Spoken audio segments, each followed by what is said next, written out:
Hello നമസ്കാരം. എല്ലാവർക്കും ജഷി വയനാട് സ്റ്റോറീസിലേക്ക് ഹൃദയപൂർവ്വം സ്വാഗതം. കേൾക്കൂ കേട്ടുകൊണ്ടേയിരിക്കൂ, ഞാനും നിങ്ങളും നമ്മുടെ കഥകളും അല്ലേ. നമ്മളിപ്പോൾ കേട്ടുകൊണ്ടിരിക്കുന്നത് അനുജത്തി നിനക്കായി എന്ന വൈഖായ് പീസ് നോവലിൻ്റെ തുടർഭാഗമാണ്. അതിൻ്റെ 25-ാമത്തെ അധ്യായത്തിലേക്ക് എല്ലാവർക്കും ഒരിക്കൽ കൂടി സ്വാഗതം. ശൗര്യം പുറത്തു കാട്ടുന്നുണ്ടെങ്കിലും പത്തനാടൻ്റെ തൊണ്ടയിടറി. വൈകയ്ക്ക് തോന്നി അയാൾ പറയുന്നത് മുഴുവൻ സത്യമാണെന്ന്. ഷാന് ശരിക്കും ഭ്രാന്ത് കാണിക്കുന്നുണ്ട് ഗോപ. അവൻ മുറിയിൽ നിന്നും പുറത്തിറങ്ങിയിട്ടുമില്ല. വൈക ശബ്ദം താഴ്ത്തി പറഞ്ഞു, മിത്ര, ശത്രുവിൻ്റെ കയ്യിൽപ്പെട്ടാലും തനിയെ ഇറങ്ങിപ്പോയാലും അപകടമല്ല മേഡം. ശരിയാണ്, വൈക സമ്മതിച്ചു. ശത്രുവിൻ്റെ കയ്യിൽപ്പെട്ടാലും അവളെ നമുക്ക് ജീവനോടെ കിട്ടില്ല. ശരിയാണ് മേഡം. തനിയെ ഇറങ്ങിപ്പോയതായാലും പ്രശ്നമാണ്. സുന്ദരിയായ ഒരു പെൺകുട്ടി ശരിയായ ഓർമ്മയില്ലാതെ പുറത്തിറങ്ങിയാൽ ഉണ്ടാകുന്ന കുഴപ്പങ്ങൾ വളരെ വലുതായിരിക്കും. വൈഖയുടെ ഉള്ളൊന്ന് നടുങ്ങി. വൈഖയും ഗോപകുമാറും മാറി മാറി നിന്ന് സംസാരിക്കുന്ന കണ്ടപ്പോൾ പത്തനാടൻ്റെ ഉള്ളും ആളി. എൻ്റെ മോനെ അന്വേഷിച്ച് വന്നത് എന്തിനാണെന്ന് മേഡം ഇതുവരെ പറഞ്ഞില്ല. ഞാൻ അവനെ വിളിക്കണോ? വേണ്ട, വൈഖ പറഞ്ഞു. ഞങ്ങൾ മടങ്ങിയാണ്. അപ്പോൾ വെറുതെ വന്നതാണോ? പ്രസാദ് പത്തനാടൻ ശോഭിച്ചു. വെറുതെ അല്ല, വൈഖ പറഞ്ഞു. ഷാനുവിനെ ആരെങ്കിലും അന്വേഷിച്ച് വരികയോ ഫോണിൽ വിളിക്കുകയോ ചെയ്താൽ ഉടനെ എന്നെ അറിയിക്കണം. കേട്ടല്ലോ? കേട്ടു. വൈഖയും ഗോപകുമാറും വണ്ടിയിലേക്ക് കയറി. അപ്പോഴാണ് വൈഖയുടെ ബെല്ലടിച്ചത്. നോക്കുമ്പോൾ കാർത്തിക്. ഹലോ വൈഖ, മിത്രയെ കണ്ടെത്തിയോ? ഇല്ല കാർത്തിക്, ഞങ്ങൾ അന്വേഷിക്കുന്നു, വൈഖ പറഞ്ഞു. അവിടെ എന്തായി? ചടങ്ങ് തീർന്നോ? തീർന്നു. കുറച്ചു മുമ്പാണ് അവർ തിരിച്ചു പോയത്, കാർത്തിക് തുടർന്നു. മറ്റന്നാൾ നമ്മൾ ദത്തൻ്റെ വീട്ടിലേക്ക് പോകുന്നു. തീരുമാനങ്ങൾ അവിടെ വെച്ചെടുക്കും. എന്നോട് കല്ലൂന് പിണക്കായോ? അവൾ ബുദ്ധൂസല്ലേ, പിണങ്ങട്ടെ. അച്ഛന് ദേഷ്യയല്ലേ? അതാണ് അത്ഭുതം. കരിമ്പാറയിൽ നീരുറവ് എന്ന് വെച്ചാൽ പ്രൊഫഷണലുള്ള നിൻ്റെ ആത്മാർത്ഥത അത് മജിസ്ട്രേറ്റിന് നന്നായി പിടിച്ചു. പോരെ? ഹാവൂ, ആശ്വാസമായി. അമ്പാടിൽ നിന്നും അമ്മ വിളിച്ചിരുന്നു. ചടങ്ങ് ഭംഗിയായോ എന്നറിയാൻ, കാർത്തിക് പറഞ്ഞു. മൈ ഗോഡ്, മിത്രയുടെ വിവരം എങ്ങാനും അവരെ അറിയിച്ചോ? വൈകിക്ക് വെപ്രാളമായി. ഏയ് ഇല്ല, അമ്മയുടെ സംസാരം കേട്ടപ്പോൾ മനസ്സിലായി നീ അറിയിച്ചിട്ടില്ലെന്ന്. അതുകൊണ്ട് പറഞ്ഞില്ല. നന്നായി, അവൾ പറഞ്ഞു. ഞാൻ കഴിയുന്നത്ര വേഗം എത്തിക്കോളാം കേട്ടോ കാർത്തിക്. ശരി. കോള് കട്ടായി. പോലീസുകാരുടെ ജീവിതത്തിൽ ഇത്തരം നല്ല ചടങ്ങുകളൊന്നും പറഞ്ഞിട്ടില്ല മേഡം, ഗോപകുമാർ പറഞ്ഞു. വൈക ഉത്തരം പോലെ ഒന്ന് ചിരിച്ചു. മിത്ര കയറിയ എറണാകുളം സൂപ്പർഫാസ്റ്റ് MC റോഡിലൂടെ ഓടിത്തുടങ്ങി. കണ്ടക്ടർ മിത്രയുടെ അരികിലെത്തിയപ്പോഴേക്കും ഏറ്റുമാനൂർ അടുക്കാറായി. ചെറുപ്പക്കാരനായ കണ്ടക്ടറാണ്, പേര് ജ്യോതിഷ് കുമാർ. എവിടേക്കാ ടിക്കറ്റ്? അയാൾ ചോദിച്ചു. മുളന്തുരുത്തി, മിത്ര പറഞ്ഞു. 38 രൂപ. കണ്ടക്ടർ 38 രൂപയുടെ ടിക്കറ്റ് എടുത്ത് നീട്ടി. മിത്ര അത് വാങ്ങുമ്പോഴേക്കും ബസ് ഏറ്റുമാനൂർ സ്റ്റാൻഡിലെത്തി. കുറേ പേർ ഇറങ്ങുന്നു, കുറേ പേർ കയറുന്നു. കണ്ടക്ടർ അത് ശ്രദ്ധിക്കാനായി നീങ്ങി. പുതുതായി കയറിയവർക്ക് ടിക്കറ്റ് നൽകുകയും പണം വാങ്ങുകയും ചെയ്യുന്നതിനിടെ ബസ് വീണ്ടും ഓടി തുടങ്ങി. മുൻ സീറ്റിൽ വരെയുള്ളവർക്ക് ടിക്കറ്റ് കൊടുത്തു കഴിഞ്ഞ് കണ്ടക്ടർ തിരിച്ചു വന്നു മിത്രയുടെ അരികിൽ നിന്നു. എന്നിട്ട് കൈനീട്ടി. മിത്ര കണ്ടക്ടറുടെ മുഖത്തേക്ക് നിസ്സഹായതയോടെ മിഴിനട്ടു. 38 രൂപ, കണ്ടക്ടർ പറഞ്ഞു. എൻ്റെ കയ്യിലില്ല. മിത്രയുടെ മുഖം ദീനമായി. ഇല്ലേ? ജ്യോതിഷ് അമ്പരന്നു. പിന്നെന്തിനാ വണ്ടിയിൽ കയറിയത്? എനിക്ക് മുളന്തുരുത്തേക്ക് പോകണം. മിത്രയ്ക്ക് സങ്കടം വന്നു. കണ്ണുകൾ തുളുമ്പി. എൻ്റെ കയ്യിൽ പണമില്ലാഞ്ഞിട്ടാണ്. നാശമായല്ലോ, ജ്യോതിഷ് അസഹ്യതയോടെ പറഞ്ഞു. ടിക്കറ്റ് അടിച്ചു പോയി, ഇല്ലെങ്കിൽ ഇവിടെ എങ്ങനെ ഇറക്കി വിട്ടിട്ട് പോകാമായിരുന്നു. അടുത്തിരുന്ന യാത്രക്കാരൊക്കെ ആ സംഭാഷണം ശ്രദ്ധിച്ചു. മോളെ, ഒരു മധ്യവയസ്ക സൗമ്യമായി വിളിച്ചു. കുട്ടിയെ കണ്ടിട്ട് നല്ല കുടുംബത്തിൽ പിറന്നതാണെന്ന് തോന്നുന്നല്ലോ. പണം കയ്യിലില്ലാത്തത് എന്തിനാ വണ്ടിയിൽ കയറിയത്? പിന്നെ എനിക്ക് ഷായുടെ വീട്ടിൽ പോകണം. അതെവിടെയാ? മുളന്തുരുത്തിയിൽ. മോള് വീട്ടിൽ നിന്നല്ലേ വരുന്നത്? അല്ല. പിന്നെ ഹോസ്പിറ്റലിൽ നിന്നാ? എന്തിനാ ഹോസ്പിറ്റലിൽ പോയത്? ആക്സിഡൻ്റായിട്ട്. വീട്ടിലറിയില്ലേ? ഞാൻ നോക്കുമ്പോൾ ആരെയും കണ്ടില്ല. അവളുടെ ദീനഭാവം അവരുടെ അനുകമ്പയുണ്ടാക്കി. അവർ കണ്ടക്ടറോട് പറഞ്ഞു.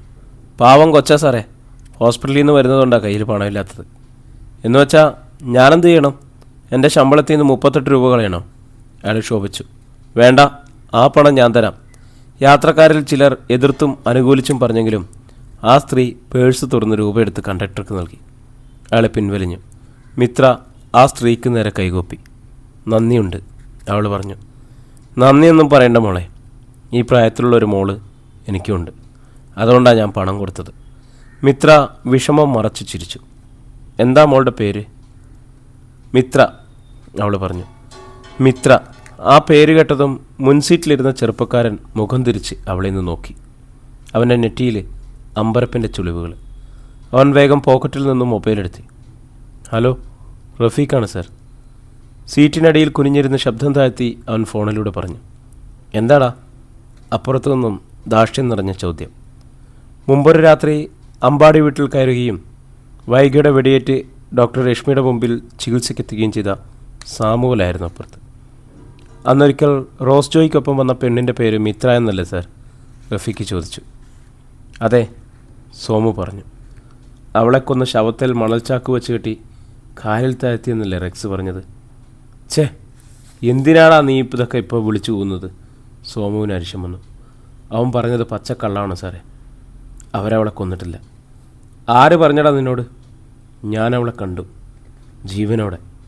എന്ത്? നടുക്കത്തിൻ്റെ ഒരു അലർച്ച റഫീഖിൻ്റെ കാതിൽ വീണു. അധ്യായം 46. റെക്സ്. കോൾ ഓഫാക്കാതെ തന്നെ സോമു അലറി. ചെറായി ബീച്ചിനടുത്തുള്ളൊരു റിസോർട്ടിൽ പിന്നിൽ കടൽ തീരത്തേക്ക് കെട്ടിയിറക്കിയ കാൽപ്പടവിലായിരുന്നു സോമു. അവസാനത്തെ പടവിൽ നിന്നിരുന്ന സോമു റെക്സിന് നേരെ ഇരുമ്പ് പോലെ ഉറച്ച അവൻ്റെ കരം നീണ്ടു. റെക്സിൻ്റെ കഴുത്തിൽ ഒരു JCBയുടെ കരുത്തോടെ അത് മുറുക്കി. നീ കള്ളം പറഞ്ഞതാണ് റാസ്കലെ, കൊന്ന് കടലിലെറിഞ്ഞാൻ. സോമുവിൻ്റെ മുഖത്ത് തീ പടർന്നു. എന്താ സാർ ഇങ്ങനെ? ഞാൻ എന്ത് കള്ളം പറഞ്ഞെന്നാ? കഴുത്തിൽ കൈ മുറുകിയിട്ടും റെക്സ് കാര്യം അറിയാതെ ഞരങ്ങി. സോമു, ഇതെന്താടാ? അവർക്കരികിലായി പടിക്കെട്ടിലിരുന്ന വിജീഷ് എഴുന്നേറ്റ് വന്ന് പിടുത്തം വിടുവിക്കാൻ നോക്കി. സോമുവിൻ്റെ നിഴലാണ് വിജീഷ്. റെക്സ് എന്തു പറഞ്ഞെന്നാടാ? അവൻ ചോദിച്ചു. ആ വിഷജന്തു ചത്തു തൊലഞ്ഞെന്നും കായലിൽ കെട്ടി താഴ്ത്തിന്ന് തെണ്ടി കള്ളം പറഞ്ഞതല്ലേടാ. അരിശത്തോടെ സോമു പല്ലുകടിച്ചു. ഏത് വിഷജന്തു? തെളിച്ചു പറയടാ. ഡോക്ടർ സത്യദാസിൻ്റെ മകൾ മിത്ര. വിജീഷും റെക്സും പകച്ചുപോയി. കള്ളമല്ല സാറേ, ഞാനവളെ കൊന്നതാ, റെക്സ് നടുക്കത്തോടെ പറഞ്ഞു. സോമു, അവൾ തൊലഞ്ഞു, അതോടെ ആ കേസും തീർന്നു. നീ എന്തിനാ വീണ്ടും അത് കുത്തിപ്പൊക്കുന്നത്? വിജീഷ് ചോദിച്ചു. അവൾ ചത്തില്ലടാ, നമ്മുടെ റഫീഖ് അവളെ ഇവനോടെ കണ്ടു. സോമു പല്ലുകടിച്ചു. റെക്സ് വീണ്ടും നടുങ്ങുന്നത് സോമു തൻ്റെ കൈകളിലറിഞ്ഞു. റെക്സ്, സത്യം പറയണം, അന്ന് നീ അവളെ കൊന്നോ? കൊന്നു. റെക്സിൻ്റെ മിഴികളിൽ ഭയം നിറഞ്ഞു. സോമുവും വിജീഷും അത് ശ്രദ്ധിച്ചു.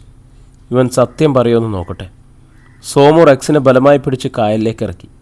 വിജീഷും ഒപ്പം ചെന്നു. റെക്സിനെ വെള്ളത്തിലേക്ക് മുക്കി ഇരുവരും കൂടി ചവിട്ടിപ്പിടിച്ചു. ശക്തമായ തിരമാലകൾ അവരെ ആഞ്ഞുലച്ചു. റെക്സി കുതറിപ്പിടഞ്ഞു. വെള്ളത്തിൽ നിന്നും തലയുയർത്തി അവൻ്റെ വായിലും മൂക്കിലും വെള്ളം കയറി. കണ്ണുകൾ പുറത്തേക്കുന്തി. അടുത്ത ഒരു ചവിട്ടിന് നീയില്ല. ഈ കടലിലെ വമ്പൻ സ്രാവുകൾ നിന്നെ കൊത്തി വിഴുങ്ങും. അത് വേണ്ടെങ്കിൽ പറഞ്ഞോ. സോമു അലറി. നീ അന്നവളെ കൊന്നോ? ഇല്ല, റെക്സ് പറഞ്ഞു. ഞങ്ങൾ അന്നവിടെ ചെല്ലുമ്പോൾ നോ. സോമു കൈയുയർത്തി വിലക്കി. തലയ്ക്ക് മുകളിൽ കത്തിയിരിക്കുന്ന സൂര്യൻ അവൻ്റെ കണ്ണുകളിലേക്ക് കുടിയേറി. ഇനി ഒരക്ഷരം നീ പറയണ്ട. ഇത്ര നാളും കള്ളം പറഞ്ഞ് നീ ഞങ്ങളെ കബളിപ്പിച്ചു. ഇനി നീ പറയുന്നതൊന്നും ഞങ്ങൾ വിശ്വസിക്കില്ല. സോമു, ഞാൻ. റെക്സ് കേണു. വായ് മൂടടാ ചെറ്റെ. സോമു കാലുയർത്തി ഒറ്റ ചവിട്ട് കൊടുത്തു, റെക്സിൻ്റെ നെഞ്ച് നോക്കിയിട്ട്. റെക്സ് കടൽ തിരയിലേക്ക് മലർന്നു വീണ് പിടഞ്ഞു. സോമോ വിജീഷോ അവനെ ശ്രദ്ധിച്ചില്ല. തിരികെ കൽപ്പടവുകളിലേക്ക് വന്ന് മൊബൈൽ ചെവിയിൽ വെച്ചു. റഫീഖ്. സോമുവിൻ്റെ കനത്ത ശബ്ദം. സൂപ്പർ ഫാസ്റ്റിലിരിക്കുന്ന റഫീഖിൻ്റെ മൊബൈലിലെത്തി. അവന് കോൾ കട്ട് ചെയ്തിരുന്നില്ല. ചെറായി ബീച്ചിലെ റിസോർട്ടിൻ്റെ പിറകിൽ നടന്നതത്രയും ശബ്ദത്തിലൂടെ അവൻ മനസ്സിലാക്കി കഴിഞ്ഞിരിക്കുന്നു. സർ, അവൻ വിളി കേട്ടു. അവളെ നീ എവിടെ വെച്ചാൽ കണ്ടത്? ഇപ്പോൾ അവളെവിടെയുണ്ട്? സാമു ചോദിച്ചു. അവളെൻ്റെ തൊട്ടടുത്തുണ്ട് സാർ. ഞാൻ വന്നുകൊണ്ടിരിക്കുന്നു. ബസ്സിൽ. ഓഹോ. സോമു ആവേശം കൊണ്ടു. ബൈക്ക് വർക്ക്ഷോപ്പിലായത് നമ്മുടെ ഭാഗ്യം. അവൾ നിന്നെ തിരിച്ചറിഞ്ഞോ? അവളെന്നെ മുമ്പ് കണ്ടിട്ടില്ലല്ലോ സാർ. ശരിയാ, ഞാനത് മറന്നു. അടുത്തിരുന്ന സ്ത്രീയോട് പേര് പറയുന്നത് കേട്ടാ ഞാൻ അവളെ നോക്കിയത്. പത്രത്തിലൊക്കെ പലതവണ ഫോട്ടോ വന്നതല്ലേ, അതുകൊണ്ട് തിരിച്ചറിഞ്ഞു. അവളുടെ കൂടെ ആരുണ്ട്? ആരുമില്ല സാർ. അവളേതോ ഹോസ്പിറ്റലിൽ നിന്ന് വരുന്നതെന്ന് പറഞ്ഞു. കയ്യിൽ വണ്ടിക്കൂലിക്കുള്ള പണം പോലുമില്ല. അവൾ എങ്ങോട്ട് പോകുന്നു? ഏതോ ഷായുടെ കാര്യം പറഞ്ഞു. അയാളെ കാണാൻ പോവുകയാണെന്ന്. എടാ, ഷാ എന്ന് പറയുന്ന അവളുടെ ലവറാ, ഷാനു പ്രസാദ്. അബ്കാരി പ്രസാദ് പത്തനാടൻ്റെ മോനാവൻ. മുളന്തുരുത്തിയിലെ വീട്. കറക്റ്റ്. അവൾ അങ്ങോട്ടാണ് ടിക്കറ്റ് എടുത്തിരിക്കുന്നത്. അവളെ വിടരുത്. അവൾ ഇറങ്ങുന്നിടത്ത് നീ ഇറങ്ങിക്കോ. അപ്പോഴപ്പോൾ ഞങ്ങൾക്ക് വിവരം തരണം. ഉടനെ തന്നെ ഞങ്ങളങ്ങോട്ട് വരിക. Okay sir. റഫീഖ് മൊബൈൽ ഓഫാക്കി. എന്നിട്ട് മെല്ലെ തിരിഞ്ഞു നോക്കി. മിത്ര പിൻസീറ്റിൽ ചാരിയിരിക്കുന്നു. അയാൾ ഉള്ളിൽ ചിരിച്ചു. നിൻ്റെ ആയുസ് എങ്ങനെയോ നീണ്ടുപോയതാണ്. ഇനി നീളില്ല. കാരണം റെക്സ് അല്ല സോമു. അവന് കൈപ്പിഴവില്ല. വണ്ടി തലയാലപ്പറമ്പിലെത്തിയപ്പോൾ കൂടെ ഇരുന്ന സ്ത്രീ എഴുന്നേറ്റു. ഞാൻ ഇറങ്ങുക മോളെ, അവൾ മിത്രയോട് പറഞ്ഞു. അവൾ ശരിയെന്ന് തലയാട്ടി. വണ്ടി വീണ്ടും നീങ്ങിക്കഴിഞ്ഞപ്പോൾ റഫീഖിൻ്റെ മൊബൈൽ ശബ്ദിച്ചു. Hello sir. റഫീഖ് ശബ്ദം താഴ്ത്തി കോൾ അറ്റൻഡ് ചെയ്തു. ഞങ്ങൾ മുളന്തുരുത്തി സിറ്റിയിലുണ്ട്. സോമുവിൻ്റെ ശബ്ദം. റഫീഖ് കോള് കട്ടാക്കി ജാഗ്രതയോടെ ഇരുന്നു. മുളന്തുരുത്തിയായി. കണ്ടക്ടർ ജ്യോതിഷ് ബെല്ലടിച്ചുകൊണ്ട് മിത്രയുടെ അടുത്തെത്തി. കുട്ടിക്ക് ഇവിടെയല്ല ഇറങ്ങേണ്ടത്? അതെ. മിത്ര എഴുന്നേറ്റു. പിൻഭാഗത്തെ ഡോറിന് നേർക്ക് നീങ്ങി. എറണാകുളത്തേക്ക് ടിക്കറ്റ് എടുത്ത റഫീഖും അവൾക്ക് പിന്നാലെ ചെന്നു. മുളന്തുരുത്തി ഒരു ടിക്കറ്റല്ലേ ഉണ്ടായിരുന്നുള്ളൂ? നിങ്ങൾ എറണാകുളത്തിനല്ലേ ടിക്കറ്റ് എടുത്തത്? ജ്യോതിഷ് അയാളോട് ചോദിച്ചു. അതെ, ടിക്കറ്റ് എറണാകുളത്തിനാണ്. എന്നാലും എനിക്കിവിടെ ഇറങ്ങണം, ഒരത്യാവശ്യമുണ്ട്. റഫീഖ് ധൃതിയിലിറങ്ങി. കണ്ടക്ടർ ഡബിൾ ബെല്ലടിച്ച് വണ്ടി വിട്ടു. ബസ് ഇറങ്ങിയിട്ട് മിത്ര നാലുപാട് നോക്കി. ഒരു സിറ്റിയാണിത്. അവിടെ നിന്നും 1 കിലോമീറ്റർ കൂടി മുമ്പോട്ട് പോകണം, ഷായുടെ വീട്ടിലേക്ക്. റോഡരികിൽ തന്നെയാണ് വീട്. ഒരു ഓട്ടോറിക്ഷയിൽ കയറാം. അവിടെ ചെല്ലുമ്പോൾ പണം ഷാ കൊടുത്തോളും. മിത്ര റോഡിൻ്റെ എതിർവശത്തുള്ള ഓട്ടോ സ്റ്റാൻഡിലേക്ക് നീങ്ങി.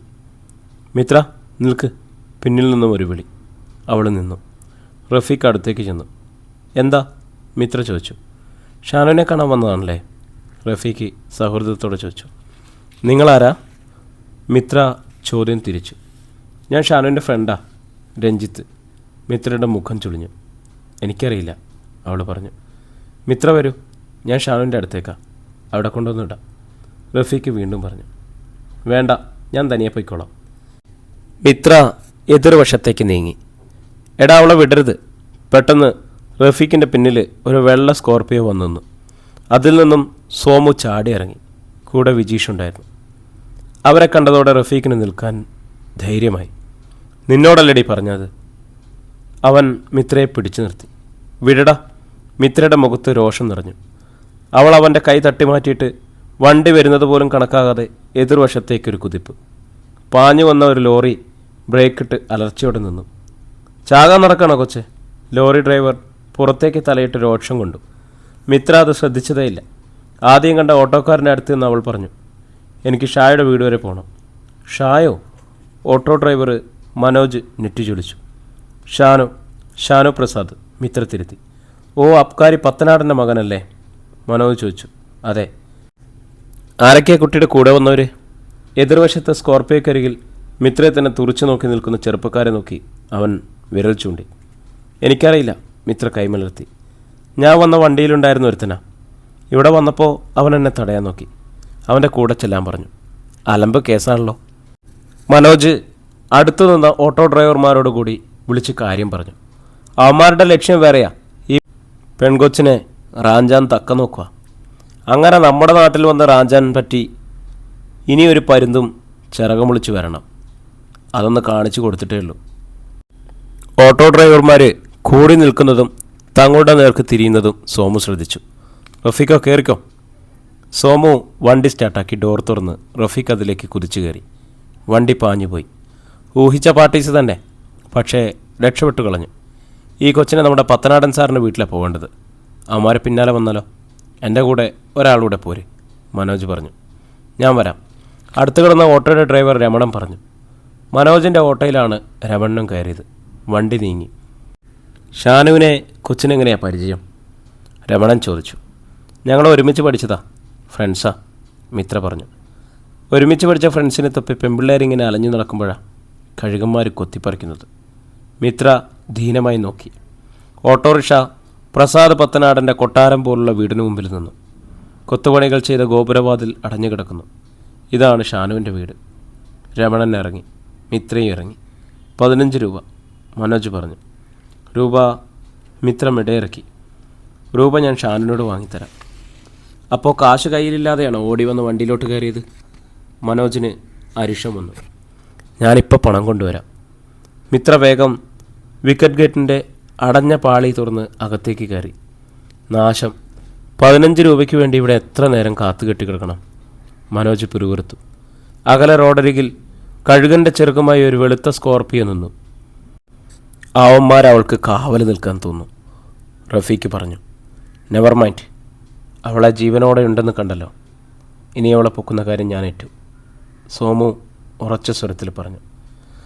ലാൻഡ്സ്കേപ്പ് ചെയ്ത് വിശാലമായ ഗാർഡൻ കടന്ന് ടൈലിട്ട മുറ്റത്തൂടെ മിത്ര ആ കൊട്ടാരത്തിൻ്റെ സിറ്റൗട്ടിലേക്ക് കയറി. കോളിംഗ് ബെല്ലിന് പകരം സിറ്റൗട്ടിൻ്റെ പില്ലറിനരികിൽ ചങ്ങലയിൽ തൂങ്ങുന്ന ഓട്ടുമണി. അതിൽ നിന്നും തൂങ്ങിക്കിടക്കുന്ന ചരടിൽ പിടിച്ച് മിത്ര വലിച്ചു. മണിയച്ച കേട്ടു. വാതിൽ തുറന്നത് ഓമനയാണ്. അവരുടെ മിഴികൾക്ക് മുമ്പിൽ നിൽക്കുന്ന സുന്ദരിയിൽ തങ്ങി നിന്നു. അവരുടെ തലച്ചോറിൽ ആ രൂപം ഒരു പ്രകമ്പനമായി നിറഞ്ഞു. പത്രത്തിൽ ഒരുപാട് തവണ കണ്ട ചിത്രം. നിരന്തര ശല്യമായി മകൻ്റെ കമ്പ്യൂട്ടറിൽ നിറഞ്ഞു നിൽക്കുന്ന മുഖം. ഒറ്റ നോട്ടത്തിൽ അവർ തിരിച്ചറിഞ്ഞു. മിത്ര. ഭീതിതമാർന്ന ഒരു നിലവിളി പോലെ അവർ അകത്തേക്ക് തിരിഞ്ഞു നോക്കി പറഞ്ഞു. പ്രസാദേട്ടാ, ഇങ്ങോട്ട് ഓടി വരൂ. എന്താടി? അകത്തു നിന്നും വാതുക്കലേക്ക് പ്രസാദ് പത്തനാടനും ഓടി വന്നു. അയാളും സ്തംഭിച്ചു നിന്നു. നീ എവിടുന്നാ വരുന്നേ? നിന്നോട് ആര് പറഞ്ഞു ഇങ്ങോട്ട് വരാൻ? നീ എന്തിനാ ഇങ്ങോട്ട് വന്നേ? അയാൾ വെപ്രാളത്തോടെ ചോദിച്ചു. എനിക്ക് ഷായെ കാണാം, മിത്ര പറഞ്ഞു. ഇറങ്ങിക്കോണം ഇവിടെ നിന്ന്, പത്തനാടൻ ശബ്ദം വരുത്തി. ഷായെ കാണണമെന്ന്? എന്തിന്? എൻ്റെ മോനെ നശിപ്പിച്ചത് നീ ഒരുത്തിയാ, എന്നിട്ട് വന്നിരിക്കുന്നു കാണാൻ. എനിക്കവനെ കാണണം, എനിക്കവനെ കണ്ടേ പറ്റൂ, മിത്ര ആവർത്തിച്ചു. ദേ പ്രസാദേട്ടാ. ഓമന പത്തനാടനെ പിന്നോട്ട് പിടിച്ചു വലിച്ചു നിർത്തി. പിന്നെ ശബ്ദം താഴ്ത്തി പറഞ്ഞു. ഇവിടെ ഒരു നോക്ക് കാണാൻ കഴിയാഞ്ഞിട്ടാ നമ്മുടെ മോൻ ഊണും ഉറക്കവും ഇല്ലാണ്ട് മുറിയിൽ കിടക്കുന്നത്. അതുകൊണ്ട് അവൻ വന്ന് ഇവിടെ ഒന്ന് കാണട്ടെ. അതോടെ അവൻ്റെ പിണക്കവും വാശിയും സത്യാഗ്രഹവും തീരുമല്ലോ. വിവരക്കേട് പറയാതടി. പോലീസ് റെക്കോർഡിൽ ചത്തുപോയവളാ മുമ്പിൽ നിൽക്കുന്നത്. അയാളെ തുറന്നു. മുമ്പേ ആ വൈഖയും സിയയും ഇവിടെ വന്നതെന്തിനാണെന്ന് മനസ്സിലായോ? ഇവിടെ തപ്പിയ. എൻ്റെ ഈശ്വര, ഓമന നെടുവീർപ്പെട്ടു. ഇവിടെ എവിടെ നിർത്തിയാലേ നമ്മളും അകത്താകും, അറിയോ നിനക്ക്?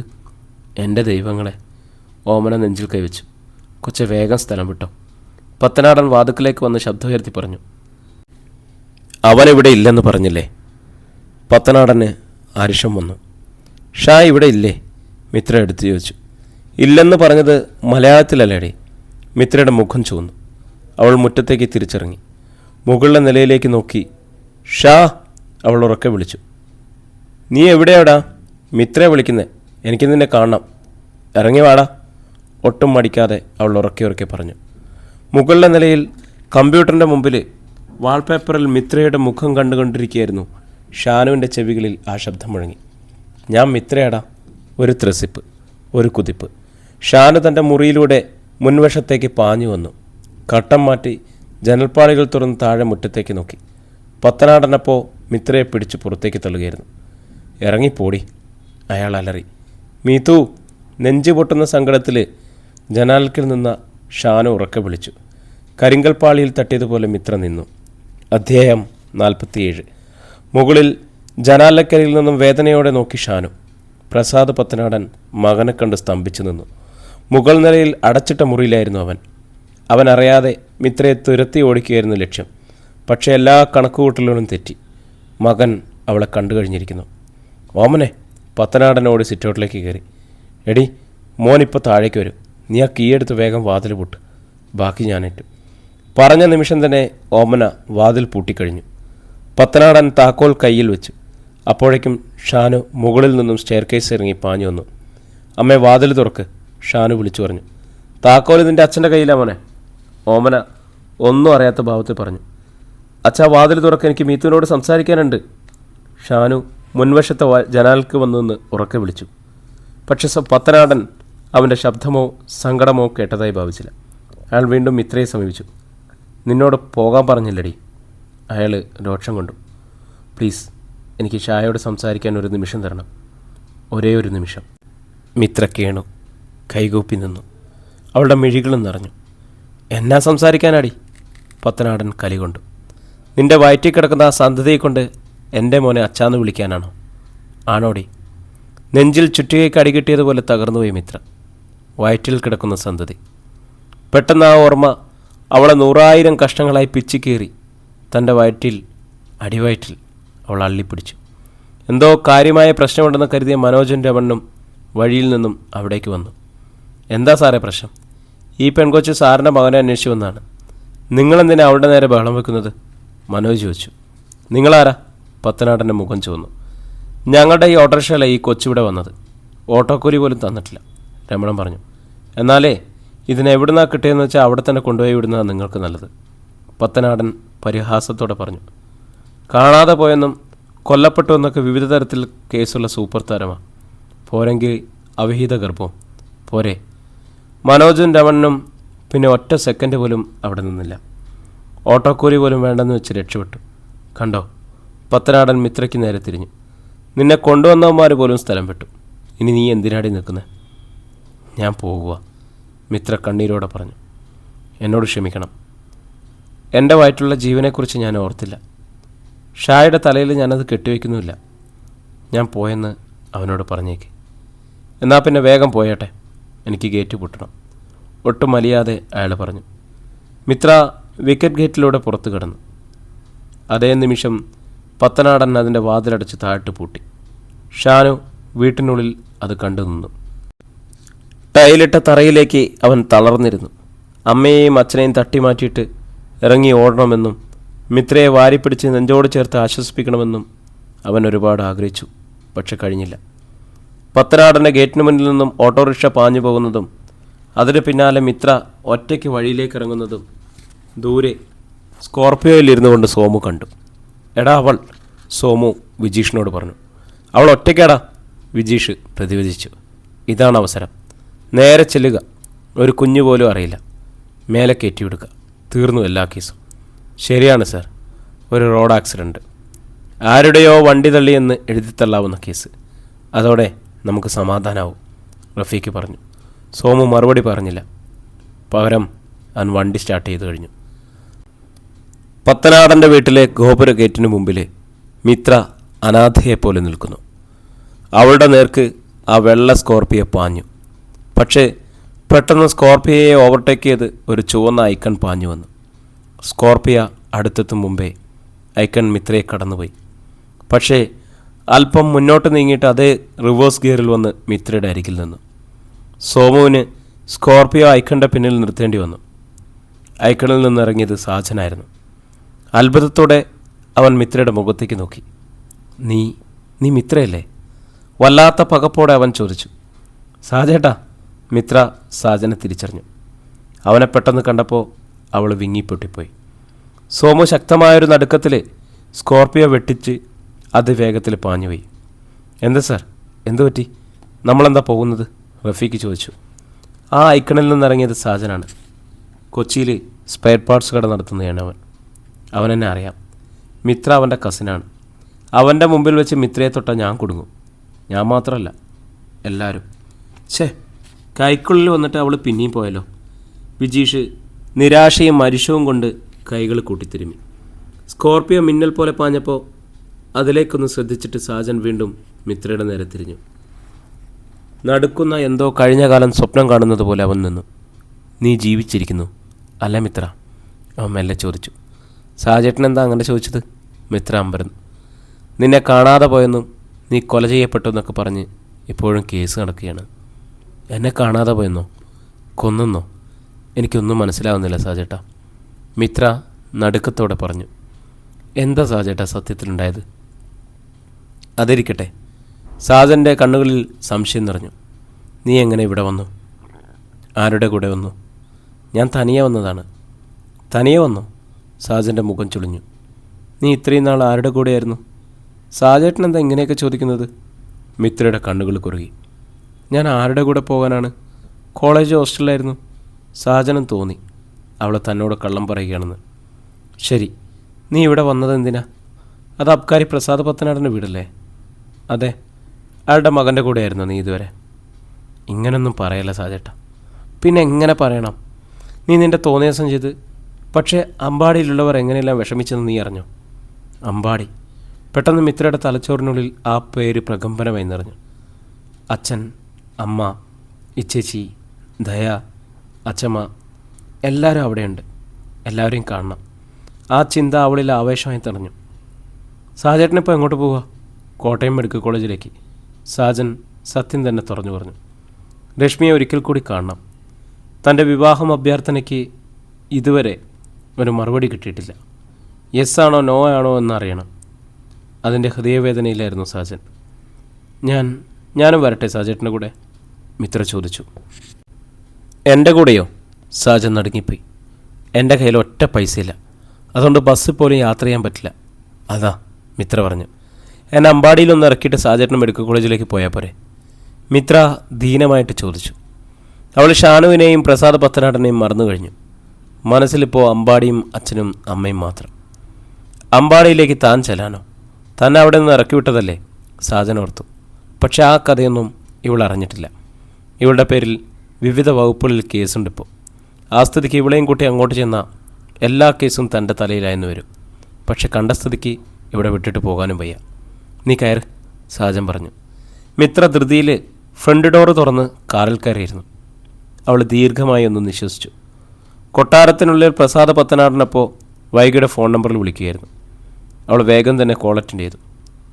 മാഡം, ഞങ്ങൾ വാക്ക് വലിക്കുന്നു. നിങ്ങളുടെ അനിയത്തി ഇവിടെ വന്ന കാര്യം അറിയിക്കാൻ വിളിച്ചതാ. പത്തനാടൻ വേഗത്തിൽ പറഞ്ഞു. അവളിവിടെ വന്നോ? വൈഗ ഉദ്വേഗത്തോടെ ചോദിച്ചു. വന്നു, മിടുക്കിയായിരിക്കുന്നു. പത്തനാടൻ പുച്ഛിച്ചു. ഇത്ര നാളും ആരുടെയൊക്കെയോ കൂടെയായിരുന്നു. എവിടെയായിരുന്നു പൊറുതിയൊന്നും ഞങ്ങൾക്കറിയില്ല. വയറ്റിൽ ഇപ്പോഴും ആ പഴയ ഗർഭമുണ്ടെന്നും നിശ്ചയില്ല. ഇവിടെ വന്നത് എൻ്റെ മോൻ്റെ നെഞ്ചത്തോട്ട് കയറാനാണ്. മിസ്റ്റർ പത്തനാടൻ, നിങ്ങളവളെ അവിടെ തന്നെ നിർത്തണം. ഞാൻ അങ്ങോട്ട് തിരിക്കുകയാണ്. വൈഗ പറഞ്ഞു. നിങ്ങൾ പരക്കം പാഞ്ഞ് വരണ്ട മാഡം. അവളിവിടെ ഇല്ല. ഇല്ലേ? വൈഗ നടുങ്ങി. ഇല്ല, ഞാൻ അവളെ എൻ്റെ വീട്ടിൽ കയറ്റിയില്ല, ഇറക്കി വിട്ടു. വാട്ട്? അലവലാതെയായിട്ട് നടന്നവൾ വന്ന് എൻ്റെ മോൻ്റെ നെഞ്ചത്തോട്ടിരിക്കേണ്ടത് ഞാൻ തീരുമാനിച്ചു. അത്ര തന്നെ. മിസ്റ്റർ പത്തനാടൻ, നിങ്ങളുടെ മകനെ അന്വേഷിച്ച് ആര് വന്നാലും അവിടെ തടഞ്ഞു നിർത്തി എന്നെ വിവരം അറിയിക്കണമെന്ന് ഞാൻ പറഞ്ഞല്ലേ? വൈഗ വല്ലാതെ ശോഭിച്ചു. ശോഭിക്കല്ലേ മാഡം? പത്തനാടൻ്റെ സ്വരത്തിൽ പരിഹാസം തങ്ങി. നിങ്ങൾ അന്വേഷിച്ച് നടക്കുന്ന കുറ്റവാളികളെ പിടിച്ചു തരാനുള്ള ടെൻഡറൊന്നും പോലീസിൽ നിന്ന് ഞാൻ ഏറ്റെടുത്തിട്ടില്ല. ഓ ബ്ലഡി. വൈഗ അരിശത്തോടെ കോള് കട്ടാക്കി. വണ്ടി തിരിക്കി MC റോഡിലേക്ക് വിട്ടോ, അവൾ ഡ്രൈവറോട് പറഞ്ഞു. വൈഗ പറഞ്ഞു. അവിടെ സൂക്ഷിക്കേണ്ടതിന് പകരം പത്തനാടൻ അവളെ ഇറക്കി വിട്ടെന്ന്. നമ്മളോടുള്ള രോഷം അയാളെ മിത്രയോട് തീർത്തതാണ് മാഡം. ഗോപകുമാർ പാഞ്ഞു. ശത്രുക്കളെ പരക്കം പാഞ്ഞ് നടക്കുന്നു. അവരുടെ കയ്യിലെങ്ങാനും അവൾ ചെന്നുപെട്ടാൽ പിന്നെ അവളെ ജീവനോടെ കിട്ടില്ല. വൈഗ ആശങ്കപ്പെട്ടു. അത് ശരിയാണെന്ന് ഗോപനും തോന്നി. വണ്ടി തിരിച്ചു പായുകയായിരുന്നു. വൈഗ സൂക്ഷ്മമായി റോഡിൻ്റെ വശങ്ങളിലേക്കും റോഡിലേക്കും വരുന്ന വാഹനങ്ങളിലേക്കും ശ്രദ്ധിച്ചു. പെട്ടെന്ന് അവൾ കണ്ടു. എതിരെ വരുന്ന സാജൻ്റെ കാറ്. അത് അടുത്തെത്തി. മുൻവശത്തെ ഗ്ലാസ്സിലൂടെ അകത്തേക്ക് നോക്കി അവൾ ഞെട്ടിപ്പോയി. സാജൻ്റെ കാറിലിരിക്കുന്ന മിത്ര. ഗോപ, വൈഗ വിളിച്ചു. അതാ മിത്ര ആ കാറിൽ. വേഗം വണ്ടി തിരിച്ചു. Yes madam. ഗോപൻ ജീപ്പ് തിരിച്ചു പായിച്ചു. സാജൻ്റെ വണ്ടിയെ ഓവർടേക്ക് ചെയ്ത് അത് അലർച്ചയോടെ വിലങ്ങനെ നിന്നു. അധ്യായം 48. കോളിംബെല്ലടിച്ചിട്ട് അമ്പാടിയുടെ പൂമുഖത്ത് വൈഗ കാത്തുനിന്നു. വാതിൽ മലക്കെ തുറന്നത് ഈശ്വരി. അവർ അന്താളിപ്പോടെ കണ്ടു. വൈഗയ്ക്കൊപ്പം മിത്ര. അച്ഛമ്മേ, മിത്ര വിളിച്ചു. പൊന്നുമക്കളെ. ഈശ്വരി അവളെ കെട്ടിപ്പിടിച്ചു. മോളെ. ദേവികയും ഓടിയെത്തി. മിത്രയെ തലോടി. എന്നിട്ട് തുരുതുരെ ഉമ്മ വെച്ചു. അവർ അമ്പരപ്പോടെ വൈഗയോട് ചോദിച്ചു. കാർത്തികിൻ്റെ കൂടെ പാലയ്ക്ക് പോയ നീ അതിനിടയ്ക്ക് പെട്ടെന്ന് എന്തിനാ മിത്രയെ ഡിസ്ചാർജ് ചെയ്ത് കൊണ്ടുവന്നത്? ആരോടും ഒന്നും പറയാതെ. മിത്ര ആശുപത്രിയിൽ നിന്നും ഇറങ്ങിപ്പോയതും തുടർന്നുണ്ടായ സംഭവങ്ങളും വൈഗ അമ്മയോട് പറഞ്ഞില്ല. പലരും ചിരിച്ചു. മിത്രയെ ഡിസ്ചാർജ് ചെയ്തേക്കാമെന്ന് ഡോക്ടർ വിളിച്ചു പറഞ്ഞമ്മേ. ഇവിടെ വരുമ്പോൾ ഒരു സർപ്രൈസ് ആയിക്കോട്ടെ എന്ന് കരുതിയിട്ടാണ് ഞാൻ ആ കാര്യം പറയാതിരുന്നത്. അവർക്ക് തൃപ്തിയായി. വാ മോളെ. അമ്മമാർ മിത്രയെ അകത്തേക്ക് സ്വീകരിച്ചു. അവർക്കൊപ്പം നടക്കുന്നതിനിടയിൽ ഷോക്കേറ്റതുപോലെ മിത്ര നിന്നു. അവളുടെ ശരീരം ഒരു നടുക്കത്താൽ വിറച്ചു. ഒരു നിലവിളി പോലെ അവൾ ചോദിച്ചു. അമ്മേ, അവൾക്കെന്തു പറ്റിയമ്മേ? മിത്രയ്ക്ക് തല പൊട്ടിപ്പിളരുന്നത് പോലെ തോന്നി.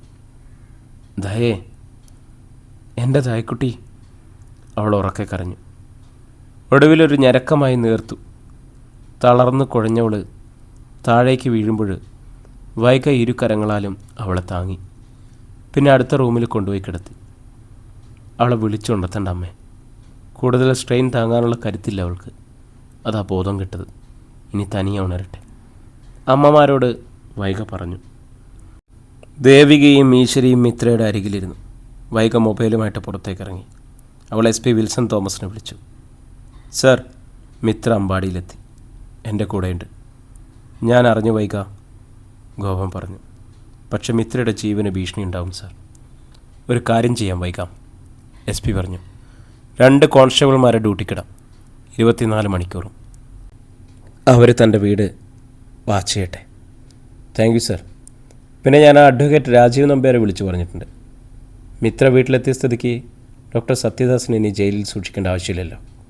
കേസ് റെഫർ ചെയ്തു, പുറത്തിറങ്ങാൻ ഏർപ്പാടാക്കിയിട്ടുണ്ട്. തനിക്ക് സന്തോഷമായോ? വൈകയ്ക്ക് മനസ്സ് നിറഞ്ഞു. താങ്ക് യു സർ, അവൾ വീണ്ടും പറഞ്ഞു. ജയിലിലെ 5-ാം നമ്പർ ബ്ലോക്കിലായിരുന്നു സത്യദാസ്. ഏതാണ്ട് ജയിൽ ജീവിതമായി ഇണങ്ങിക്കഴിഞ്ഞിരുന്നു അയാളുടെ മനസ്സ്. ഡോക്ടർ, ബ്ലോക്കിൻ്റെ ഡോർ ലോക്ക് എടുത്തുകൊണ്ട് വാർഡൻ ജോർജ് വിളിച്ചു. സഹതടവുകാരുമായി സംസാരിച്ചിരിക്കുന്ന സത്യദാസ് മുഖം തിരിച്ചു നോക്കി. ഹലോ പ്രിയരെ, നമ്മുടെ കഥ ഇവിടെ തുടരുകയാണ് കേട്ടോ. 1-2 അധ്യായങ്ങൾ കൊണ്ട് അനുജത്തി നിനക്കായി എന്ന വൈഗ IPSൻ്റെ തുടർച്ച ഇവിടെ അവസാനിക്കും.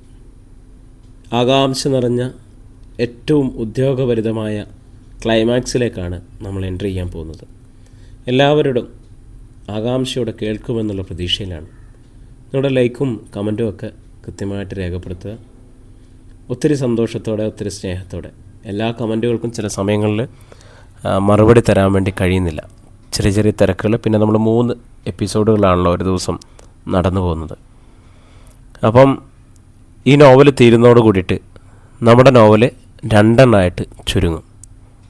അതായത് വൈകുന്നേരം 5 മണിക്കും രാത്രി 9 മണിക്കുള്ള 2 എപ്പിസോഡുകൾ മാത്രമാവും.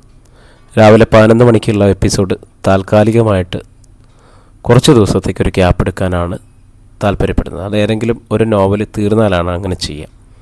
ഒത്തിരി സന്തോഷത്തോടെ, ഒത്തിരി സ്നേഹത്തോടെ നിങ്ങളുടെ സ്വന്തം ജാഷി വയനാടാണ്. വീണ്ടും വീണ്ടും എന്നെ കേൾക്കുക, നിങ്ങളുടെ അഭിപ്രായങ്ങളൊക്കെ രേഖപ്പെടുത്തുക. വീണ്ടും കാണാമെന്നുള്ള പ്രതീക്ഷയിൽ. ബൈ.